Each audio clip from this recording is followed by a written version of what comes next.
اللهم صل وسلم وبارك على سيدنا محمد وعلى آله وصحبه أجمعين. ازيكم يا حبايب قلبي، عاملين ايه؟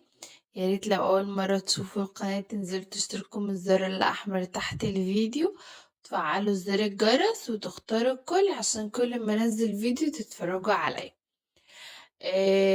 ويا ريت ما تنسوش تحطولي اللايك، يا ريت تحطولي اللايك عشان انتوا بتتفرجوا على الفيديو بس بتنسوا تحطوا اللايك.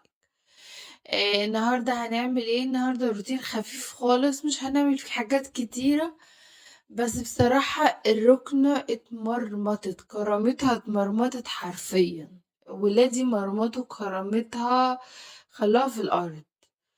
حبيبة قلبي والله صعبانة عليا، اتبهدلت حرفيا من كل حتة فيها. وأنا كمان كنت شايلة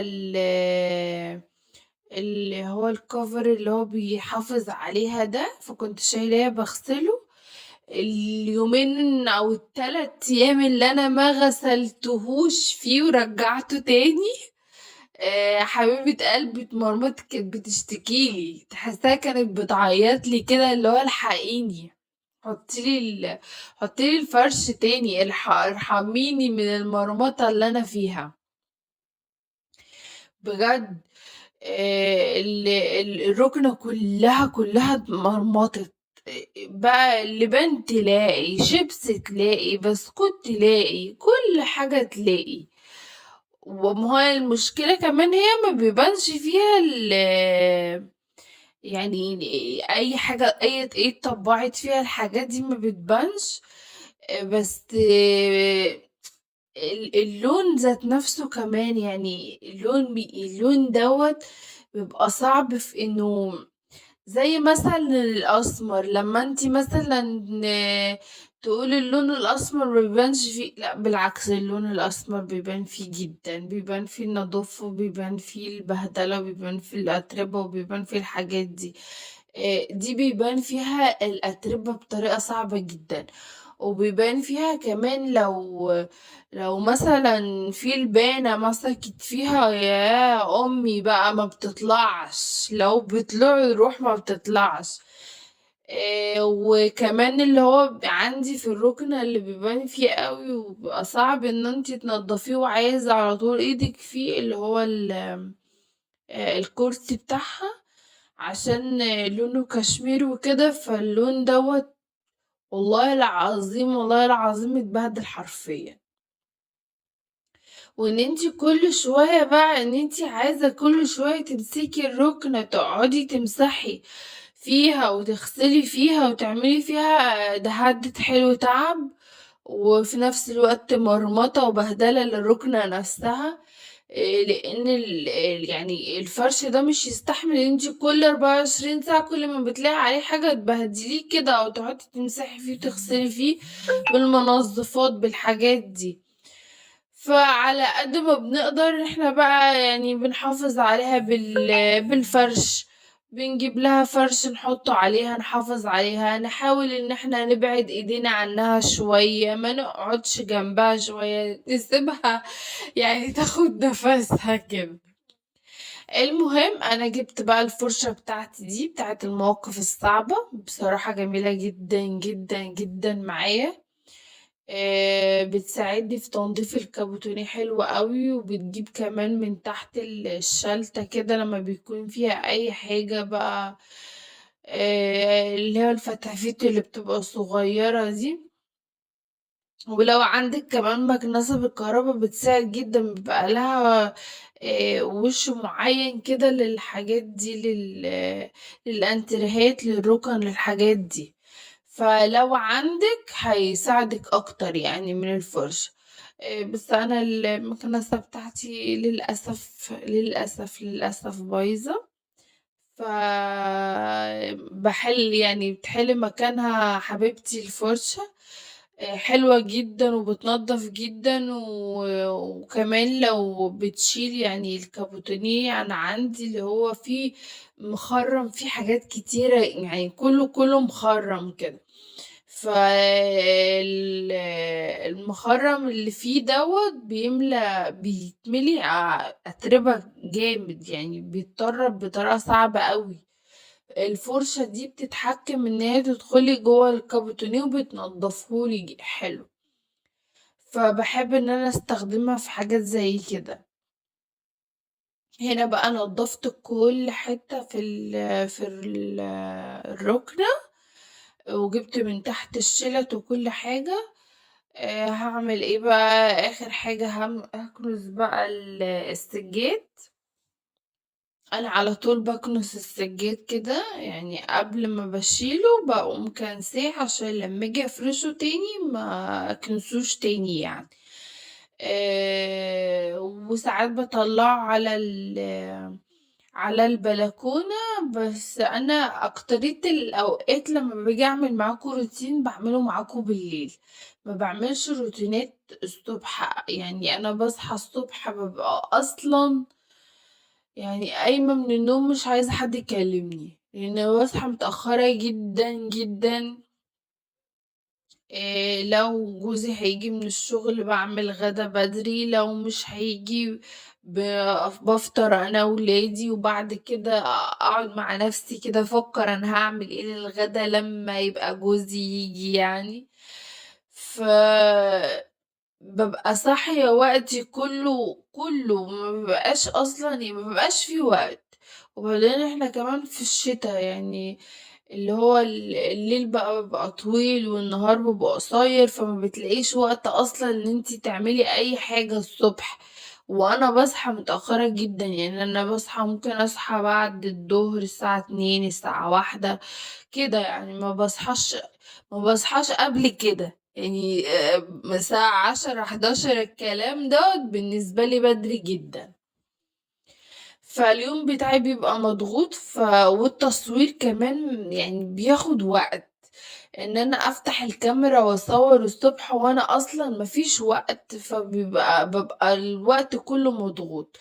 انا اكترية الاوقات يعني الشغل بتاعي بعمله بالليل. آه، انضف بقى البيت بالليل، ورايا حاجة في المطبخ بعملها. يعني اي حاجة عشان اصحى الصبح الاقي يعني وقتي كويس. الوقت معايا طويل، اعرف كل حاجة تكون جاهزة. ما اقعدش اكركب كل حاجة فوق دماغي، لان برضو ورايا الولاد وورايا مذاكرتهم وورايا دروسهم وحاجات كتيرة. وكمان القناة والتصوير والكلام من دوت صعب. كل الحاجات دي بتبقى فوق دماغك صعب. هتقولولي بقى نظمي الوقت ونامي بدري عشان تصحى بدري. انا لو عليا انام بدري جدا مفيش اي مشكلة. بس ولادي يعني ولادي انا عندي ولد صغير ما بينامش بدري دوت. انتوا عارفين ان هو ما بتعرفيش ان انت تتحكمي في نومه او تظبطي نومه الا لما هو لما بقى يكبر. بيبقى ده هو يعني كل مرحلة بيكبر فيها هو بيبدأ يظبط النوم بتاعه. ما بتعرفيش ان انت تتحكمي في النوم بتاعه خالص. ف وبعدين انا من الناس اللي بتعشق حاجة اسمها الليل، ما بحبش خالص ان انا معرفش، انا كائن ليلي كده، احب ان انا افضل طول الليل سهرانة. اما بالنهار دي انا ما بحبش النهار خالص بصراحة، ما بحسوش ما بحبوش. انا كائنات ليلية، انا وولادي وجوزي كمان كائنات ليلية بحب الليل جدا. طول الليل تلاقونا لحد بعد الفجر. الصبح ما بتلاقوناش، مش بنبقى موجودين في المكان اصلا. فزي ما قلتلكوا كل حاجة او كل الشغل اللي بيبقى عليا او اللي المفروض ان هو حاسس ان هو هياخد وقت مني الصبح، فبعمله كله بالليل. فانا الروتينات اكترية الروتينات اللي بعملها معاكم انا ببقى اعملها بالليل. فده بيضطر ان انا ما بشيلش بقى السجاد احطه على البلكونات، اطلعه في الشمس شوية انفضه بره كلام من دوت. فبضطر ان انا مثلا اقوم كنساه وبعد ما أكنسه أطلّعه يعني أشيله بقى، وبعد كده أكنس الأرض، وبعد كده أمسح، وبعد كده أفرشه على نضافة. ما بانفّضش وما باطلّعش في الشمس وكلام من دوّة. يعني بيبقى قليل أوي إنه الصبح يعني. وكمان الصبح ما باعملش روتينات أوي، يعني ما بانضّفش، ما باكنسش الكلام دوّة. زي ما قُلت لكم باصحى متأخّرة فما باعملوش.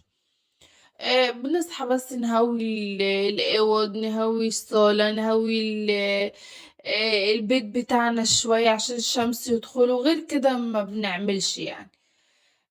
هنا كده جِبت الفرش بقى الحمد لله بعد ما غسلتها أخيرًا.